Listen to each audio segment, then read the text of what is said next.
All right, everybody.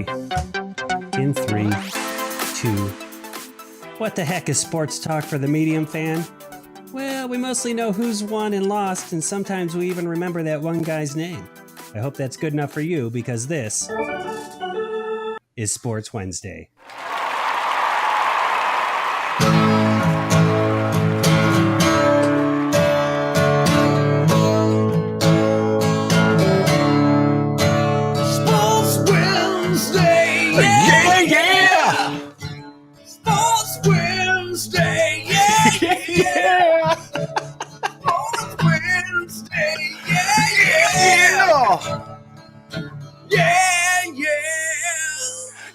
Yeah.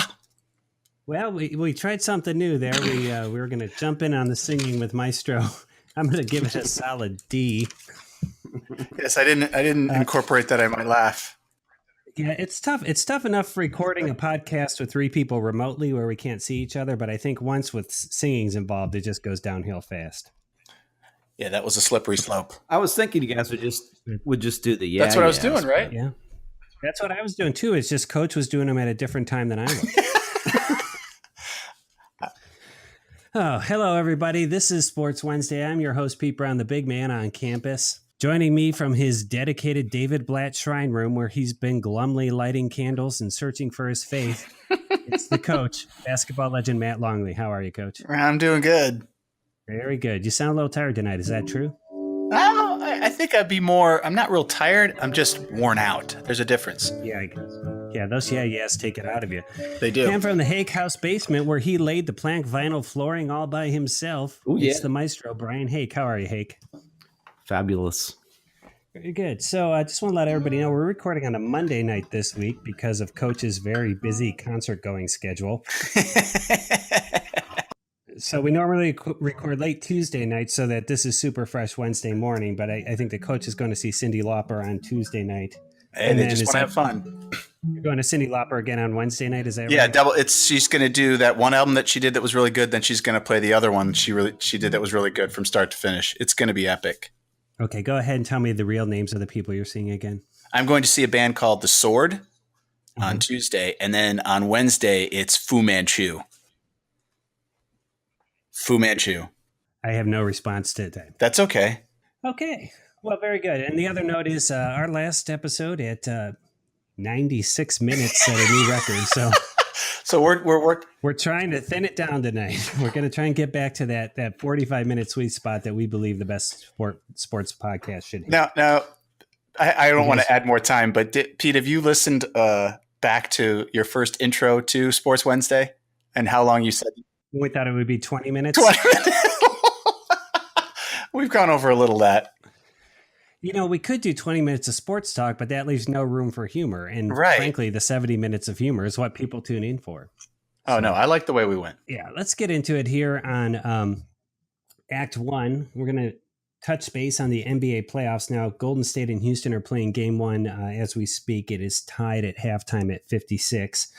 Last week, Coach, we talked a little bit about what Houston had to do to beat the Warriors.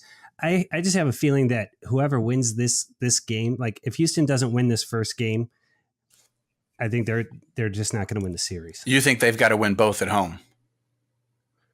I think they got to make a statement in this first game. And I mean, the first game is a big deal, especially in this series since they're both heavyweights. I mean, but Houston being the team that just desperately wants to be respected and desperately wants to knock off the king. Yeah, I agree with that. That's some good insight. I think this one is mega important. I don't say it's a must win, but it's going to be real hard to come back. Yeah, and I will point out, too, that Draymond Green of the Warriors got a technical 56 seconds into the game for elbowing James Harden in the face. So this is going to be a heck of a series. It's going to be a good one. But let's hop over and talk about the Cleveland Cavaliers. We don't do that very often here on the show. Coach, you told me on Sunday, you said, hey, the Cavs didn't play very well today. And I said, did the Cavs play today? Because I honestly thought this series started tomorrow night. But turns out I didn't miss much. The Cavs could have used my lucky hat. What went wrong for them in that game, Coach? This one felt very reminiscent to the blowout that they had against Indiana, where they shot basically 20%. They couldn't hit anything from downtown. They were 3 for 26 from 3-point range. I mean, and this team lives and dies by that. I mean, if they're 3 for 26, they're not winning. Even if LeBron got 50, they weren't going to win this one. So I just think they had a really cold night, came out flat in Celtics playing at home in the Boston Garden, which is a tough place to play regardless of the level of Boston. But Boston came out exploding and Cavs had no answer. I think that about halfway they're like, okay, we'll just try game 2. So, Coach, who are you rooting for? The Cavs or Coach Stevens? See, this is a tough one for me because that game, the way they decimated the Cavs, showed just how good of a coach Brad Stevens is. And I feel like everybody's going on my bandwagon because like everybody's talking about how great he is, and I've been talking about how great he is for a lot longer. So I feel like I should get more credit. Kind of like how you liked UB40 way before Red Wine came out. Yeah. or kind of like how you predicted that the Cavs Raptors was going to go 7 games. That's just because you guys took all the other ones, and that's the only one I was left with. That's true. Okay, so I did read today that Tyronn Lue, his response to that game was, maybe I'll start Tristan Thompson. Do you think that gets them anything? I mean, he was a spark in that. Was that game 7 or game 6 against Indiana? I don't know. Maybe. Yeah. I mean, I really think they just were bad. They had a bad shooting night. Yeah. Yeah, you can't shoot 3 for 26 from the 3-point range and expect to compete in today's NBA. If it was 1982 NBA, I think they'd be fine. No, they'd be fine. Those 3, it would be 3 for 9. They wouldn't shoot 26 3-pointers. Yeah. So game 2 of the series is actually going to play before this podcast drops. So we're going to have to kind of make our predictions now, even though when people are listening to this on Wednesday, they'll know how stupid we were. What are you predicting in that game? Cavs. Cavs will win this one. It'll be a close one. And I think a lot of them are going to be close, but I think they win that one. I'll say they win it by 3. How about you, Maestro? Yeah, I think the Cavs are going to come back strong. I think LeBron's going to have one of those obnoxious 42-point games. He's fired up. Yeah, if anybody deserved to have an off night or a lower effort game for game 1, it's LeBron James, right? Because you just wonder how long he can sustain the pace. Yeah, and I mean, and it's a long series. I mean, you're not expected to win both at their home.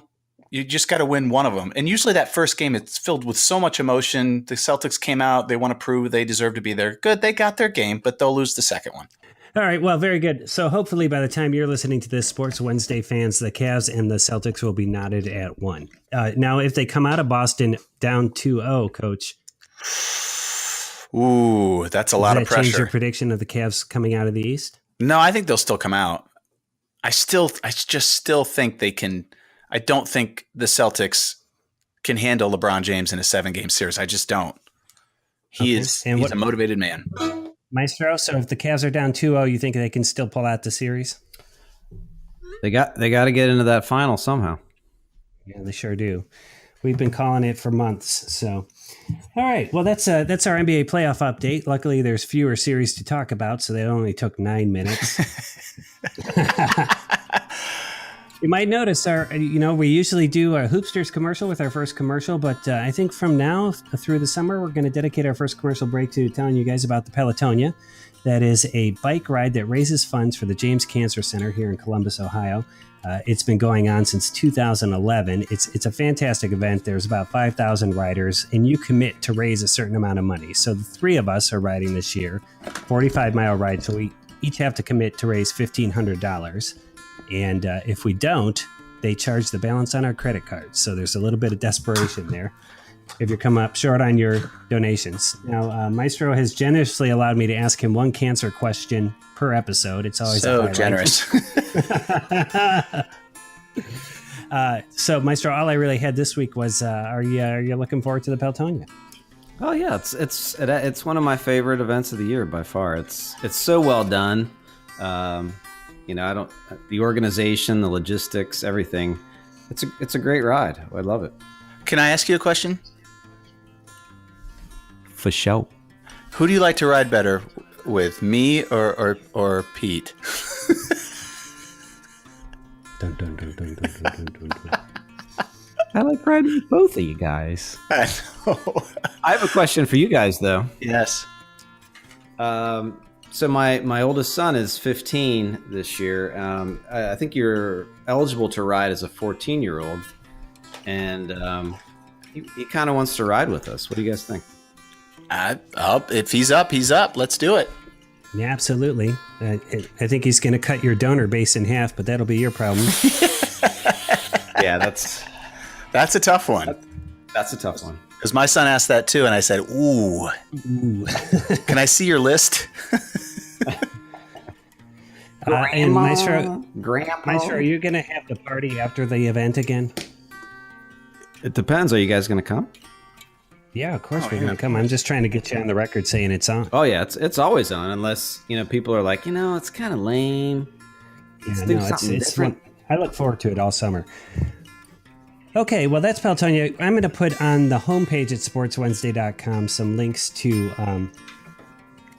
our individual fundraising pages, so you can go there, click on the Big Man on Campus link, and donate to my ride. That was well played. I have one other thing here, and it is Pelotonia related, and I'm sorry, I meant to tell you I was adding this in. So you know how we've been doing fitness challenges each week? Mm-hmm. We put out a new challenge. I just noticed today Pelotonia has a new app out called Pull, Pull. Yes. And basically, you do exercises, and the more that you do, the more they donate to your ride. So corporate sponsors will donate, a few dollars if you've run X number of miles, etc. So what I'd like to do is throw out the fitness challenges, have us all download this app, and then we get a point on our overall scoreboard for whoever has raised the most each week using the app. Nice. Okay, I'm in. All right. I actually downloaded that app the other day. Yeah. So. Yeah. Very good. So it'll start tomorrow. So if you've, Coach, we'll have to figure out where we're going to have to post, like, here's where I am today, and then post a screenshot of the app in a week. Okay, we can do that. Very good.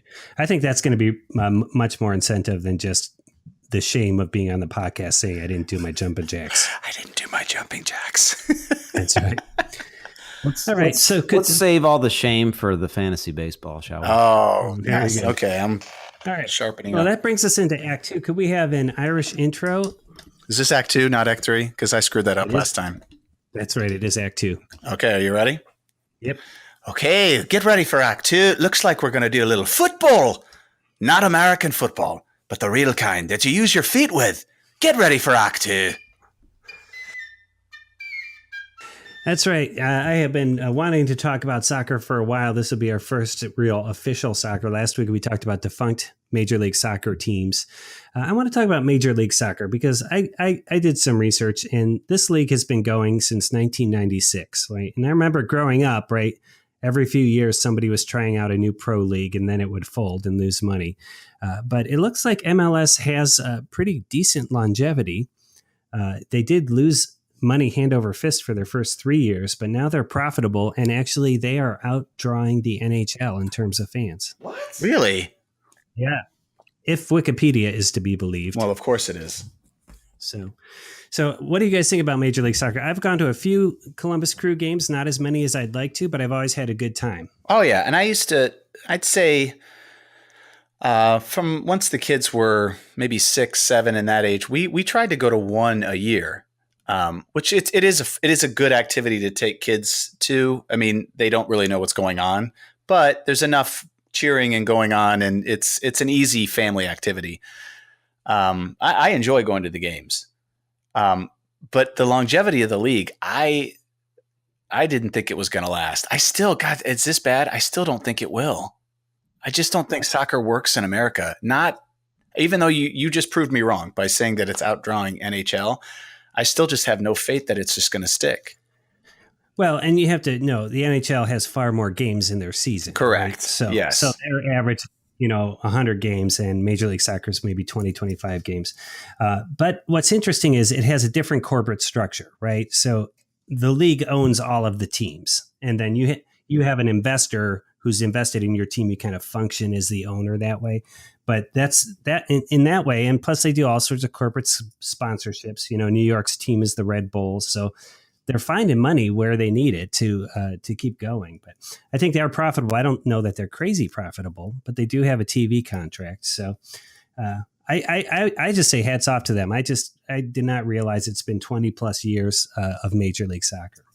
No, and I went to the team that we have, like the Crew, when one of the original teams. Yeah, once before they actually had their stadium, they played in cavernous, Ohio Stadium. Oh yeah, and I went to a game there, and I mean that was maybe year 1, year 2, and even then I was like, this is nice, but it's not going to last. Yeah. I hate to say it, Maestro, but I think the last game I went to was when we took Xander and Mattis when they were on the Blue Monkeys. We went U5 soccer. We went my old Subaru. I remember that. Yeah. Have you been since? I think I've been to one game since then. Yeah, but I always have a blast, and I like the stadium and the view of the city and stuff. And when I'm there, I'm like, I should come to more games. And then 5 years go by. But my kids don't play soccer, so that's part of it. I went to when they went to the finals and they played the Sounders. Portland. Yeah, when they played, not Sounders, when they played Portland, the Timbers, and I went to the first game and they won it, and it was electric. I mean, it's like what you said, Pete, the other day, talking about going to a playoff game compared to a regular season. And it was awesome. Like anytime they had a push, the crowd got on their feet. Any shot it was fun, and it was chippy. Like there were a couple of yellow cards, so and it was a lot of fun. And there's that one section at the stadium where the diehards are, and they bring the energy every minute of that entire game. Oh yeah, they're definitely more European. Vuvuzelas, and they're the Columbus Till I Die section. So and the sad news is it looks like we may be losing the team to Austin, Texas, because of this raw deal. Our current investor owner, Steve Precourt. Now, I'm not sure what his rationale is for moving the team. He's going to get a new downtown stadium in Austin. Is that basically it? So he is attempting to do this, but he is hoping for free land. He wants basically their parkland. He'll pay for the construction, so to speak, but they need to give him the land. And I don't think they really didn't know that was the deal. So it's not a done deal, but I think they'll eventually find a way. Well, he's also been sued because in Ohio we have what's called the Art Modell law, which means you have to give a certain amount of notice before you move a professional sports team. And people feel like when he announced this, it wasn't done in the right way. I mean, it wasn't. And people are talking about a downtown stadium in Columbus. I don't see that happening. No, but I think that's a Hail Mary. What's interesting for folks who are not from Columbus, so our stadium, it's soccer specific. It was Lamar Hunt, who owns Kansas City Chiefs, was the first owner of the Crew and built that stadium. It is on the Ohio State Fairgrounds, so there's plenty of place to park. People come and tailgate with their RVs and everything like that, but there's nothing around there, right? Right. I mean, you can go to McDonald's on 11th, and that's about it. So it's not that sort of downtown experience like we have with our Columbus Clippers minor league baseball team. I think it's a great stadium. From the outside, it looks kind of amateurish, though, right? Yeah. Because it's metal bleachers, basically. Inside, it's beautiful, and it's soccer. It was designed for soccer, so the views are great. But from the outside, it doesn't have the look and feel, and people are saying, "Well, it's time for a new stadium." Yeah, and it's also missing the one thing that draws the most money which is those luxury boxes. Cheerleader. Yes. What do you think? Cheerleaders in luxury boxes. I agree with you, Pete. I mean, from the outside, it does look sort of Bush League, but yeah, I don't know. It's perfectly functional. I don't know. Yeah, and it seems like the U.S. National teams play there frequently because it's soccer specific. Well, they usually play a game against Mexico. Yeah, and that place is rocking when Mexico comes to town. It's a good time. Yeah, very good. Well, hopefully we'll find a way to save the Crew. I know, Maestro, your nephew Tyler is passionate about that on the social Very much, media. Yeah. I've never seen him talk about anything so much as that, and also John Cougar Mellencamp. Let's go hand in hand. Yeah. So, and here's the other thing. Cincinnati is about to be awarded an MLS franchise, which is not good for and us. they did get free land from them. And yeah, so I think that's pretty much the nail in the coffin for the Crew. Now it's possible we'll pick up a franchise for one of these lower level leagues, but it's not looking good for them. So I know we talked about defunct teams last week, but I want to talk about this movement in Major League Soccer towards European sounding team names. Yes. Right? Because when it started, there were several franchises that did this. The Crew was not among them, but then even the Crew has changed their name to Crew SC for Soccer Club. Right. And now it seems like, other than the LA Galaxy and the New England Revolution, most of the teams have a European style name. Well, they're desperately it's the little brother that wants the big brother to like them. They just like, please look at us, Europe. We're premier too. We've got names like yours. And they're like, nah, you're not as good as us. What do you think about it, Maestro? I think the team names sound cool. I think it's all that sort of soccer panache. Yeah. And I think the kids like to wear, if they want the kids to buy the jerseys and stuff. So if it looks like it's European or legit, then the kids are going to buy it. Yeah, because you ask any soccer kids around here, their favorite soccer players don't play in America. Chelsea. They just don't and that's just the MLS to the rest of the world is a minor league soccer system. Yeah, for sure. And that's coming from a soccer dad. Yeah. Who? Harsh, bro. Me? All right. Well, fellas, what do you say about trying to effort a Sports Wednesday Columbus Crew outing here in what may be our final season? Let's do it. I like it. Yeah, I need to effort a Crew hat. Also. Yes, and we're gonna chest paint. Nice. I just threw that out there. As long as it doesn't conflict with any concerts that. Yeah, we got to check my schedule. That's right. Coach very busy. All right, so that's Act 2. Hey guys, we're doing well on the time. Let's keep moving forward. But before we go into Act 2, I have to remind you all that Sports Wednesday is brought to you by Hoopsters, the greatest basketball-themed board game you never played. Why haven't they played it, Coach? Because we haven't brought it to market yet. They absolutely have not brought it to market, but we are efforting. Serious efforting. Each week we give a little update on our progress. This weekend I tried a few different wood transfer methods. I'm very impressed. Yes. Yeah, and they didn't work out, but it's good to negative results are still results. They're results, and we can scratch them off, literally and figuratively, and then move on to the next. That's right. And just a reminder, if you go to hoopsters.store or sportswednesday.com and click on newsletter, plug in your email address, and then we will keep you up to date on the development of Hoopsters. You'll be among the first to be able to buy the sets when they're available. And the next 4 people will still get a magic 8-ball pen where you click it and then it answers your question. So it just absolves you of the burden of decision making. And I didn't hit my 6 subscribers. 11. Yeah, we're trying to get to 10. So we picked up 0 in the past week. I know. So that was not good efforting, Coach. No, it wasn't. I'll have to admit my efforting was low. Okay. Well, hopefully we'll pick it up for next week's show. We will. That was Hoopsters. Okay. Act 3. We got some Act 3 intro music there, Maestro? Oh, I think I got one. Okay, what do you got?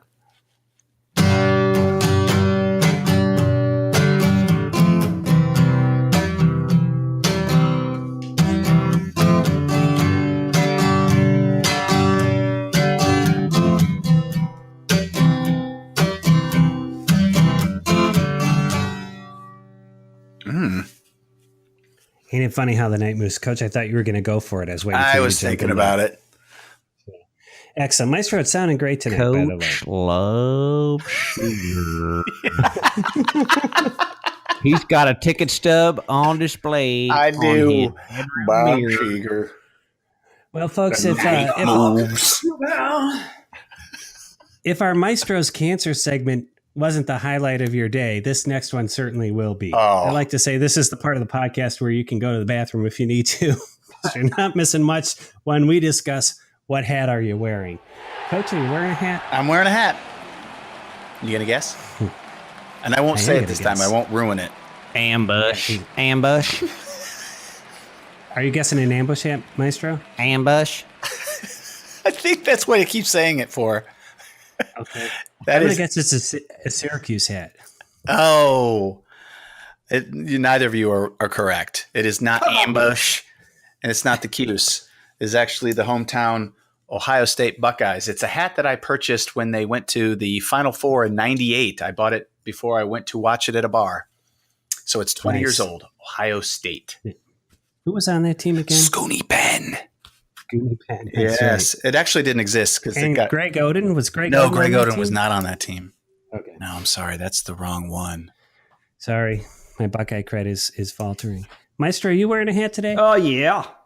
You weren't wearing... Oh, man. He was boasting about the size of his hat collection last week. Oh, you'll never get this one. Oh, really? Oh, Never. Okay. I'm going to say it is a Pittsburgh Penguins hat. You've asked that one already. I don't have a Penguins hat. Only sweaters. Oh, yeah. That was a terrible I'm going to guess. say it's an Indiana University of Pennsylvania hat. IUPUI. Am I right? No. Oh. All right. What do you got? It is my classic Brooklyn Dodgers hat. Oh. Nice. Oh, the old B. I bought it in Los Angeles a few years ago. Which doesn't make sense. When you were there on tour? Vintage styling. No, that's when he took a family trip, right? Yeah, it was a family trip. Yeah. Is it white with a blue B or is Blue. it blue with white a B? You'll have to check Instagram in a couple days. Yeah, that's right, folks. Check Instagram in a couple days. We can't get that out tonight. That would be too much too soon on the old Instagram feed. What hat are you wearing? Okay, fellas. Hey, are you wearing a hat? Actually, I'm wearing a shirt tonight. Sure. Oh yeah, Pete. We always in classic style don't ask Pete what hat he's wearing. That's right. And so I have to tell you guys probably know this. There's a lot of weird rules being the big man on campus, and one is if I have a shirt with writing on it, I can't wear a hat. Particularly if they clash. Like I could never wear an Indians hat and a Cavs shirt. It's just one of those things I can't do. It. And I got a brand new shirt. I was so excited. It came in the mail today. So for me, it's what shirt am I wearing? Okay. You got a new shirt, and I'm guessing that it's I'm going to give you sports the hint. related. The hint it's sports is related. it's related. Yes, it's sports related. Related to my final thought from last week. Oh, you got a Cobra Kai shirt. I absolutely did, and it is sweet. That is ridiculous. I know. I love it so much. Oh, I'm jealous. So check it out on Instagram to see the Cobra Kai shirt. You should have a headband on. I know that would be the bomb. Do kids still say the bomb? Probably no, not. They don't. Okay. You're embarrassed. All right, welcome back from the restroom. If you missed what hat are you wearing, check us out on Instagram. I was actually going to just introduce that segment by saying it's time for what shirt are you wearing and see if you guys could roll with it. You're wearing a shirt? No. All right. So Act 3, we got lots of things to get to, trivia, locks of the week, things like that. Last week's locks, we were picking Major League Soccer games. I picked the Crew to beat Philadelphia, and they won. So that's +1 me. And Maestro picked my Portland pick to win over. Yeah, +1 to him. And then Coach, your LA New York, that ended up a 0-0 tie. So that's +0 for you. Ties. Somebody knows a lot about ties. And so I hate that. Yeah, I want to give you the standings. I got to point out we're tied. Maestro's upset special also came in, which was the Winnipeg Jets. So he got his point this week. So he's at 68 out of 101. Still an amazing.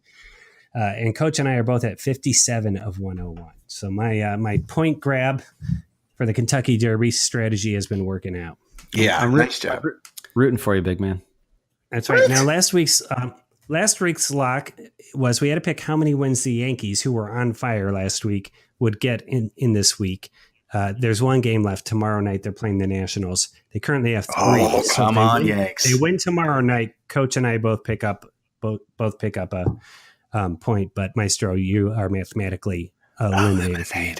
Good. It's about time. So, go Nats! Go Nats!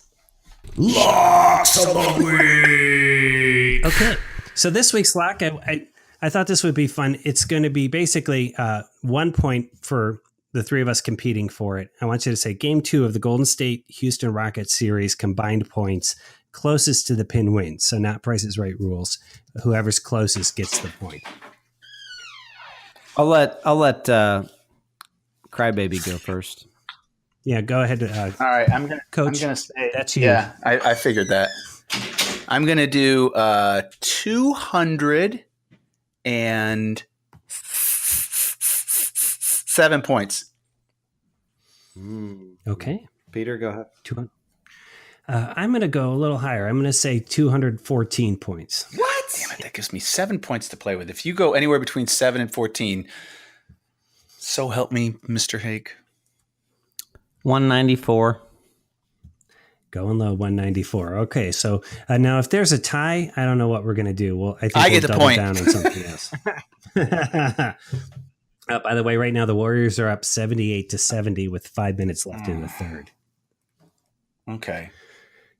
Okay, so upset specials don't count against your record. If you get them, you get them. Like the Maestro got +1 for the Jets. That also led to a new Coach Maestro bet. You guys are double or nothing now. I couldn't remember if this was discussed on last week's show or if it happened by text message, and I think the answer is text I believe message. so. Double or nothing. You can take that to the bank. Okay, so Coach had won a 6-pack from Maestro when the Caps beat the Pens, and you were on the show bragging you were going to drink. I did say that, didn't I? Yeah, but then you immediately doubled down, and this is on the Jets Las Vegas series, correct? Yeah, is it Jets Las Vegas? Yes. Yes, we double down. He's super informed when he makes these bets. So, and yeah, the Jets won game 1, but Las Vegas is winning 3-1 right now with about 3:59 left in the third. All right, so here we go.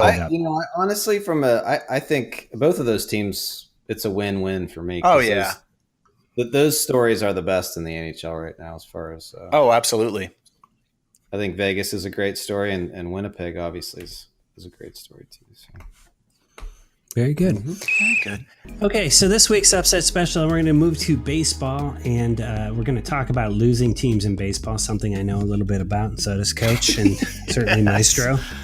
Yes, I know a lot. All right, so your upset special now, you want to pick which MLB team, which is in last place right now, will win more games than they lose between tomorrow and next Tuesday night's show. Who gets to go first? Let's have Maestro go first. Coach, you went first on the lock, right? Yeah. Okay. I know he's going to take my team. I just know it. This would be the best if he does. I'm going to take the Orioles. Oh, good.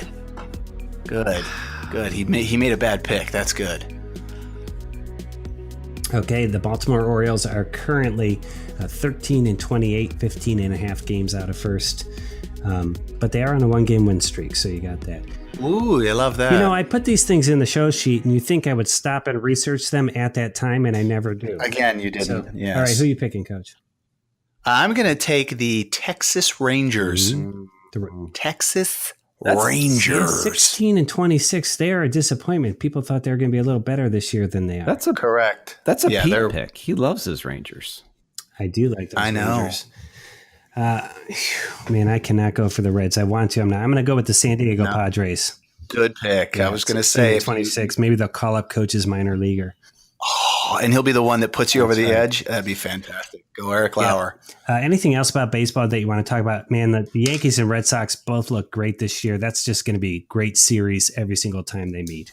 Boom. No, the East is where. Boring? The East is where it's at. Sure. Not that the Cleveland Indians 20-20 first place record isn't impressive. It certainly is. Yes, it is. And they're still up by what? Probably 8 games. Yeah. It's a marathon, not a sprint, gentlemen. It is a marathon. I know. Thank you for saying that. Hey, you know what tastes pretty good right now? A zinger. Yeah. The other thing I thought we should talk about our fantasy baseball team. How are we doing there, Maestro, on the fantasy baseball team? I am undefeated. That is just so Okay. Come on, don't misguide the listeners. So for the second consecutive week that he's managed the team, Maestro has managed to eke out a tie against our opponent. You were ahead for most of the week. I don't know what happened to you there. I don't know. It looks like a foreign language, that stuff. All those things. It seemed like you're a little panicky on the text thread. You're like, what move should I make? Like you I make had the all move. the starters starting, all the good ones. Right, and not a. I wanted to say that out of all of your 6 moves you're allowed to make, and you had one job: make one move. You failed at that. You failed at it, Coach. I know you that honestly you think my one move would have changed the outcome? You don't think one player matters? Coach, I know that you obsess over this. What move should he have made to pull out the win? Well, if he would have done his homework and looked that we had 2 players sitting on the disabled list, one of them just went back on the disabled list with elbow problems. He is a pitcher. That is a pure red flag that this guy is going to need Tommy John surgery. You drop him immediately and pick up the most available reliever at that time to get stats. I gotcha. And then when you get the stats, you win the game. So, Coach, you took over again starting this morning, actually. No, it's you. No, let's go. It's you, Coach. It's me? Yeah. Oh, good. Yeah. Because I've been holding off moves. I thought it was you. No, it's definitely you. Okay. Oh, yeah.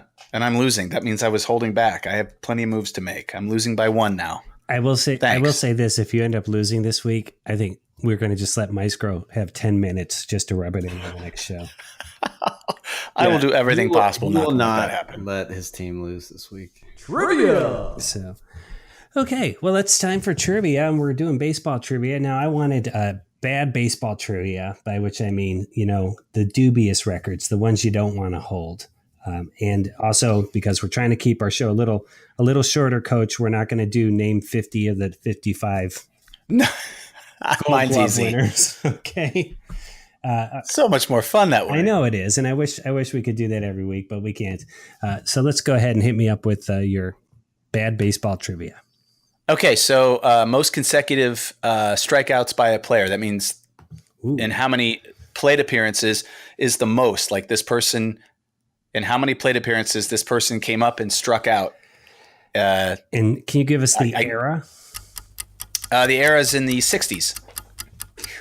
You won't get the guy, but it was in the 60s. It was 1965, so I want the number. The number is anywhere between, I'll say it's less than 20, somewhere in there. All right, Maestro, what do you think? 15. 15. Yeah, I was going to say 12, and I'm going to guess it was Mario Mendoza. Ooh, so close. Did you say 12? Yeah. All right, it was 11 by Dean Chance of the California Angels. 11 straight plate appearances he struck out. Wow. Should we try an effort in the interview with him? I think we should. Talk about your 11 straight strikeouts. So what did you feel like when you got to 8? Did you feel like you were going to have 3 more? All right. How did 9 feel? Describe the feeling. That was a good one, and nice and tight, Coach. Very good. How about you, Maestro? Yeah. What do you got? I'm getting better. So I was thinking about,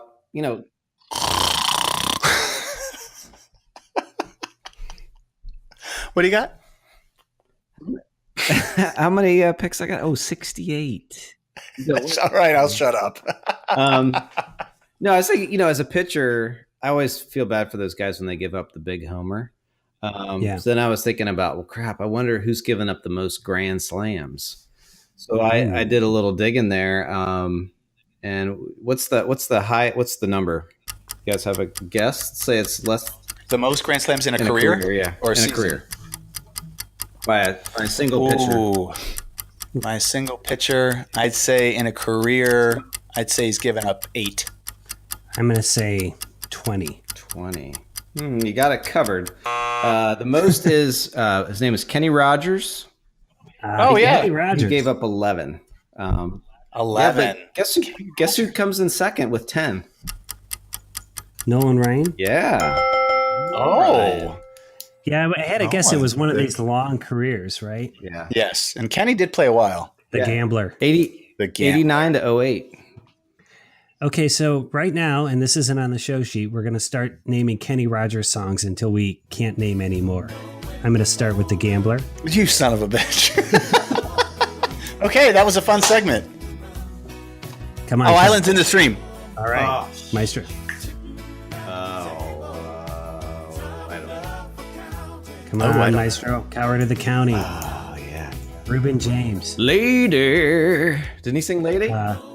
Lucille. He sang Lady. No, Lady Yeah, he was- did sing Lady, Lady. but Oh, he did? But guess who? Guess who wrote Lady? Who? Lionel Richie. Lionel Richie. Because he also sings that too. All right, Coach, there's one more Kenny Rogers song that I'm thinking of that you should know. I should know? Yep. It involves a certain young lady taking her love to town. Why don't I know that? Oh, booby. Ruby? Yeah, haven't you ever heard that song? No. All right, you have low Kenny Rogers knowledge, that's for Oh, I big time. sure. LKRK. Very good. So that is a good lesson to me. Don't throw out random Kenny Rogers challenges. Right. Well, no, it's good for you because you'll probably ask for points next time like you did with the horse racing. Nice job. Actually, I get a point for everyone I mentioned, so that's like 7. Yeah, that's the classic. That's my mom's. That is classic. All right, I got a trivia question here for you guys, and again, it'll be a guess the number, but you might be able to guess this guy's name because he's contemporary. The longest number of losses by a pitcher. in Oh, which the he had a number, decision, yeah. the most losses? Mhm. It's over 20. Mhm. And it's, oh gosh. Is it Chichi? He was, Chichi Rodriguez? no, he was on was he on the Tigers? He was not. Oh, Did he? Okay. Did he go on and start a bar called Cheers? It was not Sam it's not Mayday Sam Malone. He was a relief pitcher. With the tone. I know. Was that condescending? Can I have a hint? Why don't I mean, 20 losses? Yeah, I'm just waiting for Maestro to guess a number. Oh, 15? 15. Okay. So it's 27 losses. 27 losses. Yes. And I am man, this is gonna take a turn. Why didn't I read this whole thing? So is Anthony Young? Oh, Anthony Young. Did he play for the Cubs? The Cubs, the Astros, and the Mets. Yes. Yeah, and I'm looking at it, and it says right here, Anthony Young, January 19th, 1966 to June 27th, 2017. And I'm like, oh, why would they put the end date of his major league career? But as it turns out, he had a brain tumor and died in 2017. Oh, boy, you love to pick those. Oh, well done. Well done. After retiring, he worked at a chemical plant. Oh, wow. Yeah, Jeez. 27 losses. So, yeah, that did take a turn. I don't even I think remember that did one. say that. Are you guys wearing shirts? Dean Chance. How about a little music to lift the moods back up there, Maestro? Let's go. So, what do we got? What do we got?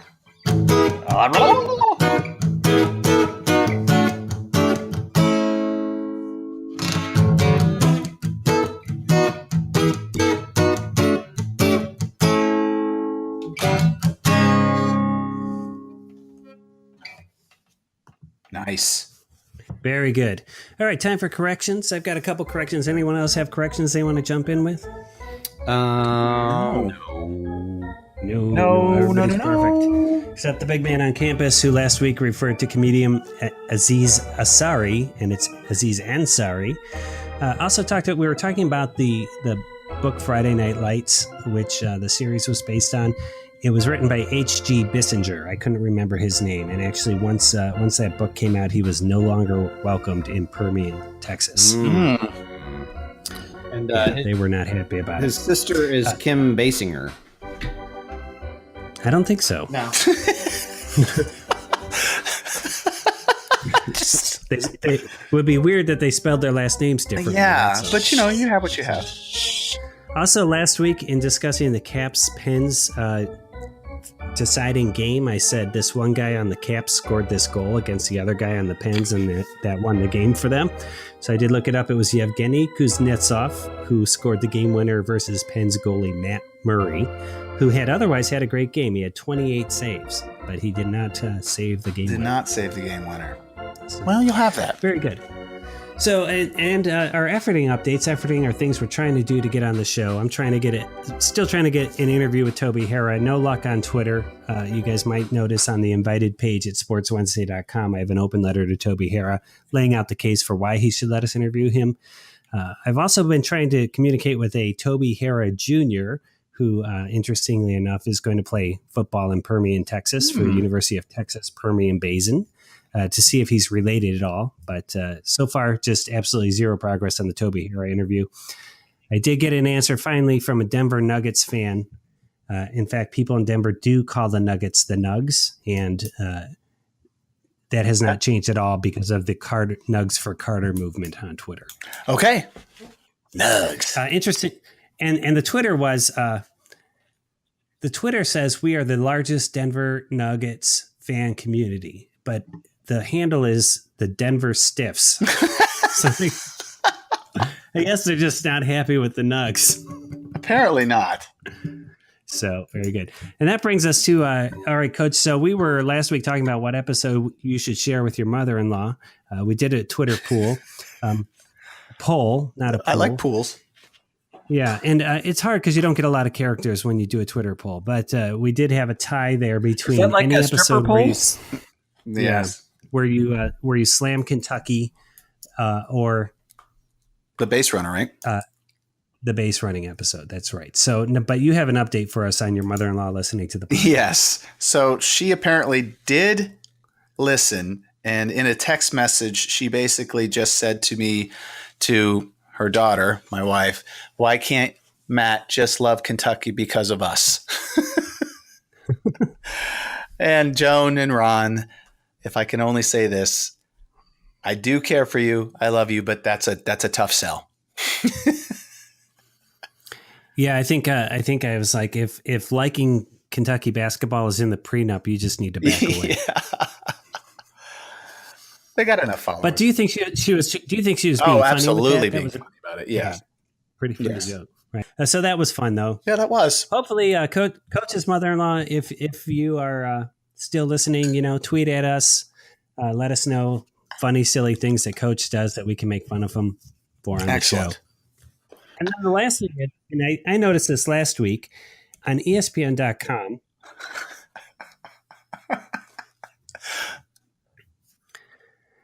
When like you want to see the baseball standings, the link says standings, right? Football, yes. It says standings. For soccer, it says soccer tables. And I don't get that, but do you get that? I think that they're borrowing from the Europeans. Of course they are. They're just totally so jealous. Like see an English newspaper in London. The tables saying here are the soccer tables. Soccer tables. What I mean? You know what I mean? Manchester United. Manchester, hey, Man City, so Liverpool. I'm going to effort and answer Today's tables, Liverpool, they're down by 2 points to Man City. Did you say today's tables? You guys haven't adopted, Can you believe it? What is that league? The Premier League, no. And people ask me, and yes. I always defer. I'm like, I love Manchester. I love Manchester United. I love Man U. Yeah. And they're like, oh, we do too. And then they start naming players. I'm like, I like that guy. I like that guy a lot. Man City. How about you, Maestro? Do you have a favorite Premier League team? I'm a Bundesliga man. Bundesliga. What does that mean? I don't know, man, but I just saw in my head a T-shirt that says "I'm a Bundesliga man." I want that T-shirt, and I think it could be awesome. So, are you wearing a shirt? German league. So you got Premier Leagues in Britain, and Bundesligas in Germans. They play a different brand of soccer. So they do. Franz Beckenbauer. Liverpool. Final thoughts. Well, we are running a little bit over our goal as we come into final thoughts, but that's okay. We'll probably be able to edit a good 25, 30 seconds out of this thing before we publish it. Yeah. How about a little final thoughts music there, Maestro? Yes, sir.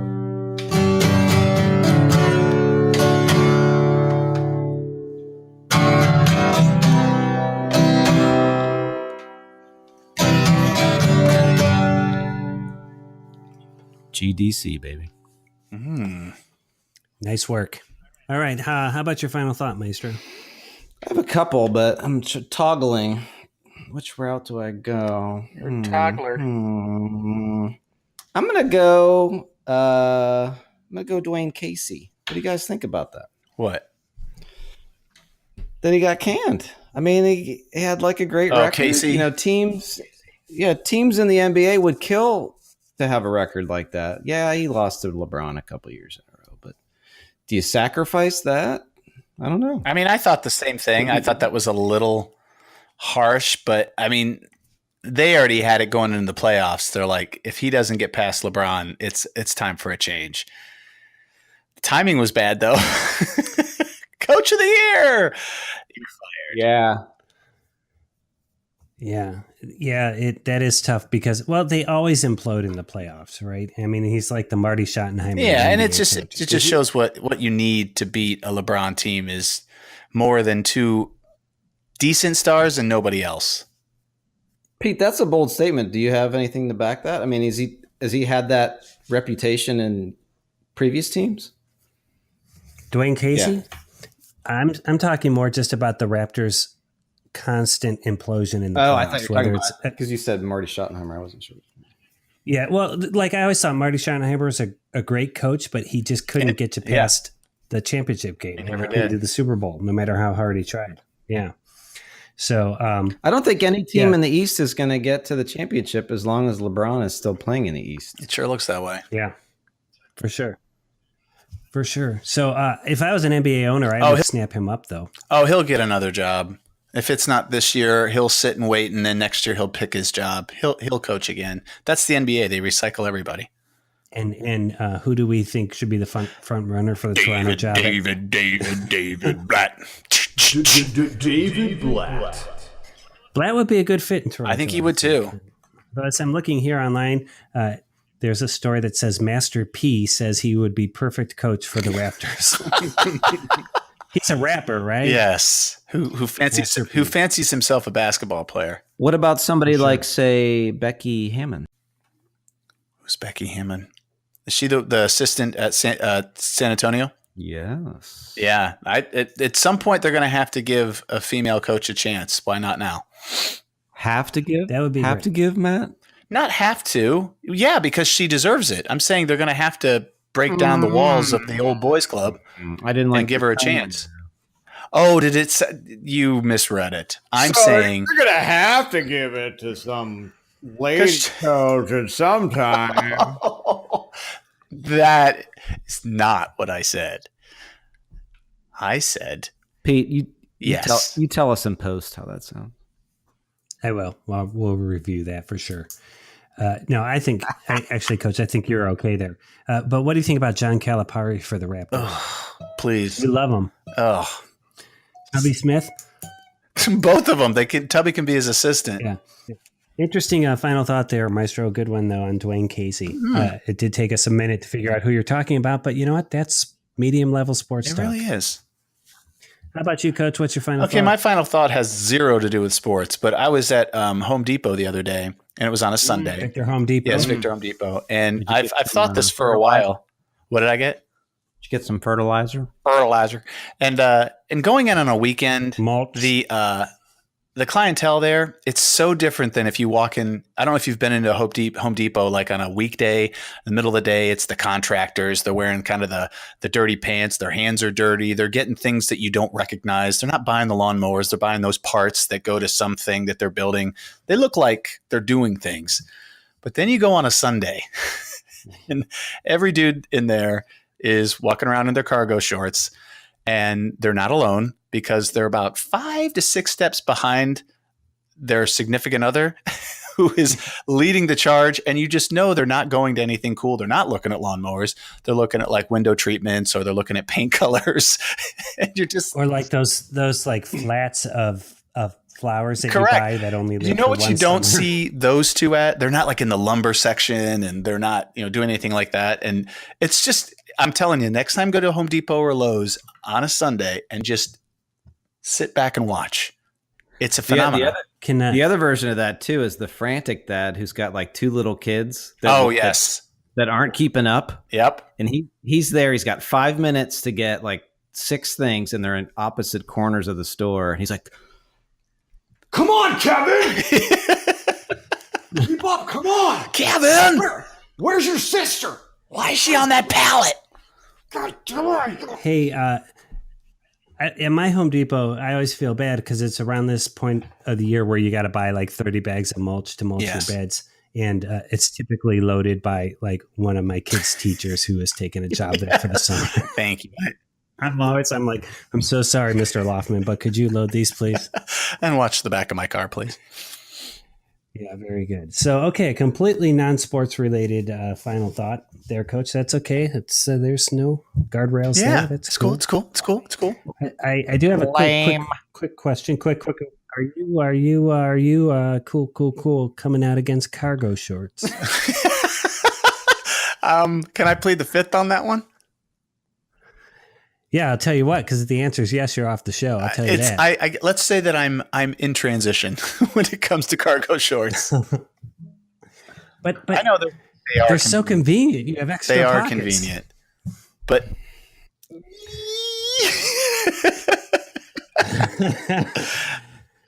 Okay, so I'll tell you, I do own several pairs of cargo shorts. I like to wear them when we have a film shoot because I can keep lenses in those big functional, pockets. very That's good. One time I wore them when I took like Parkin turned 8 and I took like him and a bunch of other 8-year-olds to Yes. Magic Mountain, and you do the deal and they're like, oh, here's your and you 300 filled with the points. So then she goes, and it's also your time for laser tag. So I went down there and I had to put the 300 coins on either side of my cargo shorts and then play laser tag as I was like running around, and it was like ka-chunk, ka-chunk, ka-chunk. That's excellent. I don't know why they don't just say, we'll hold your 300 coins till you get They back really to laser should. tag. And now they give you a card. Maestro, what's your take on cargo shorts? they get a bad rap. I mean, I think they're an easy target for just suburban dad. Poor cargo shorts. Now, It's all our like- cargo shorts wearers are like, yeah, I totally love these things, man. These are awesome. Yeah. Told you. Like any comedian that's sort of slamming that suburban dad, they're like, oh, Here comes the dad in this cargo shorts. Yes, that's an easy target. mhm. Yeah. Well, as long as you don't come after cutoff jeans, No. because basically I'm out at that point. I of will. summer wear. Cut off jeans, done well, good. Jorts on their own, we'll talk. Yeah, with cutoff jeans, no shirt. That's me, That's baby. you. I did manage to get Matt and his assistant coaches to wear Pants. baseball pants sometime this season. I think they talked about maybe doing it the last game. Yeah, Nice. Yeah, that'd be good. that's gonna look good. That's Real gonna good. look real good. 90 degrees. That'll be some quality Instagram Oh, yes. content for I us. hope it's a tournament. It's real hot. It's like 95. Sticky. I'm gonna have to grow a nice mustache for that too. All right. So my final thought, awfully quick. I don't know if you guys knew this, but the big Supreme Court Yes. ruling came down today, which basically said states are allowed to choose whether or not they want to allow sports gambling. So now you can only really legally gamble in Nevada with the sports book, but now you can in New Jersey. This is where the case was. Gamble there, and then about 20 states, including Ohio, have bills in the works to legalize sports gambling. And I'm curious what you thought about that, Coach. I know you have a gambling problem, so I'm assuming you're anxious here. Correct. This was a horrible thing. This is a horrible thing that just happened. Because I could always say I can't bet because it's illegal. Now that if they're going to make it legal, we could be in trouble. Oh man, that's okay. 2 out of your 3 kids can go to college. Well, 1 out of 3 ain't bad. But what do you think about that, Maestro? I could care less. Okay, I mean, do you guys think at all there might be like more pressure to fix games and things like that? If there's No.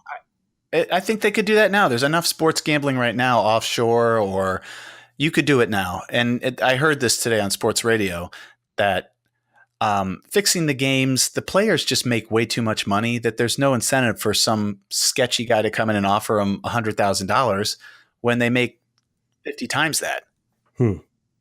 So I don't think so.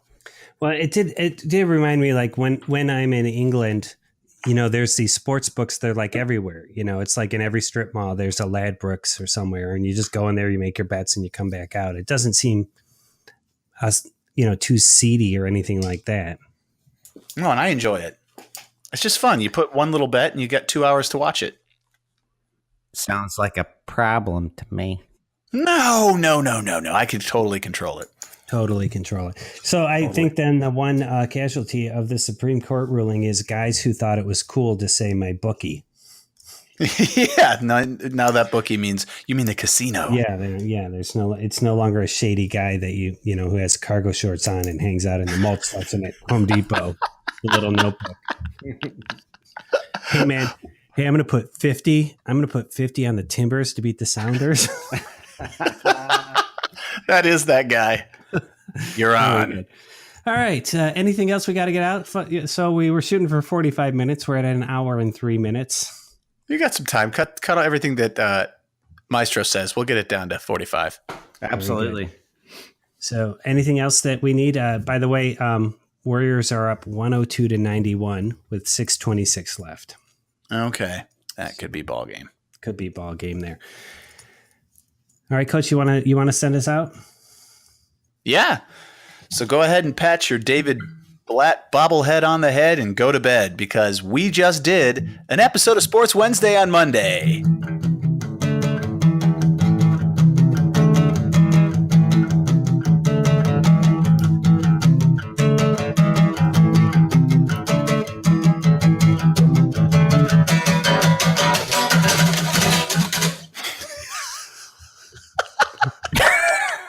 That was frantically awesome. He took it somewhere weird there at the end. He did. It was anger. I think he's very angry at me. You doing all right today, Maestro? He's pissed off. Maestro?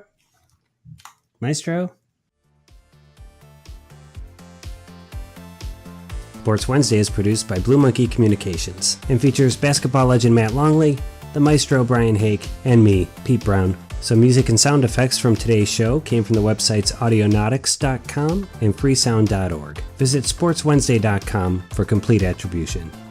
You can follow us on Twitter at Sport Wednesday, that's sport with no S, Wednesday, and on Instagram at Sports Wednesday.